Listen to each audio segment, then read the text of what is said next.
स्वामी जी देखिए, पहले के ज़माने में कोई बच्चा स्वेटर पहने होता था तो दूसरी महिलाएं जो हैं वो उसके फंदे गिनने लगती थी, कितने फंदे वाला है। कोई कपड़ा होता था ख़ास तो ये कौन सा कपड़ा कैसे सिला गया, ये सब बातें होती थी। अब ज़रा ज़माना बदल गया, अब दूसरे तरीके से चीज़ें हो रही हैं। और लेकिन जो तरक्की याफ्ता दुनिया है, साइंस जो आज की साइंस है, वो इन सारी चीज़ों के बारे में अभी सोच रही है जो पहले गुजर चुका है। अब देखिए, यूनिवर्सिटी ऑफ हेलेंस्की की रिसर्च के मुताबिक सिलाई बुनाई, बागवानी जैसी जो चीज़ें थी, जो दादी नानी वाली हॉबीज़ थी, वो तनाव कम करके उम्र को बढ़ाती थी। अब स्वामी जी, क्या योग ऐसी क्रिएटिव हॉबीज़ मिलकर कार्टिसोल घटाने और डोपामाइन को बढ़ाने में मदद करते हैं? हाँ, ये प्रोलैक्टिन, कार्टिसोल, एसीटीएच, बहुत तरह के स्ट्रेस हार्मोन्स की पूरी श्रृंखला, इसको तोड़ने के लिए योग की आदत, बिजी रहने की आदत, कुछ ना कुछ क्रिएटिव करने की आदत। देखो, जीवन को 3 शब्दों में मैं समेट रहा हूँ।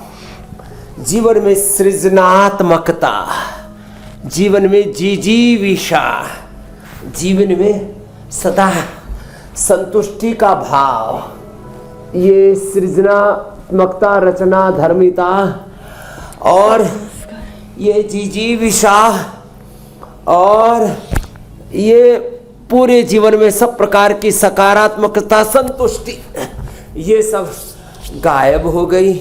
और इसी में ही ये ऑक्सीडेटिव स्ट्रेस, और फिर उस स्ट्रेस से पूरे जीवन का ताना बाना ही गड्ढमड्ढ हो गया पूरा। अब इसलिए आज कपा और योग भी हमने करवा दिया। ये एकदम सच बात है।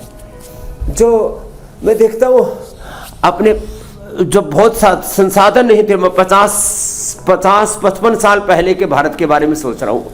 अपने बचपन में जब था तो लोग अपने सुबह उठते ही सब अपने अपने, जैसे आपने कहा, कामों में लग जाते।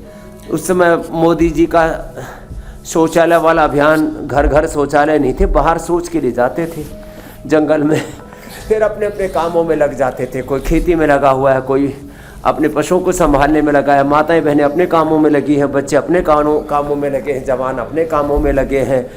जिनको कुश्ती करनी थी वो अखाड़े में अपना कस्सी से अखाड़ा खोद रहे हैं, फिर कुश्ती में लगे हुए हैं।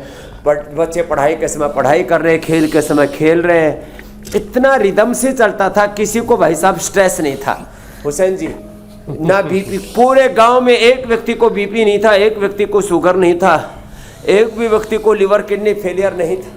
छोटी मोटी कोई होती थी बीमारी तो पैदा होते ही कुछ छोटा मोटा बीमार हो जाए तो या तो बच्चा पैदा होते ही, या फिर जो है बुढ़ापे में फिर 100 साल के बाद ही मरता था। बीच में मरते भी नहीं थे। अल्प आयु नहीं केहू नहीं पीड़ा, सब सुंदर सब विरुद्ध शरीरा, सब नर करई परस्पर प्रीति चलई स्वधर्म, निरत श्रुति नीति दैहिक दैविक भौतिक तापा, राम राज नहीं काहू व्यापा। यही हमारी मूल संस्कृति, मूल प्रकृति रही है मेरे भाई हुसैन जी, मेरी बहन मीनाक्षी जी, अमित जी। देखो जी, अच्छे वाला जीवन, लेकिन पता नहीं आज लोग कहाँ उलझ गए।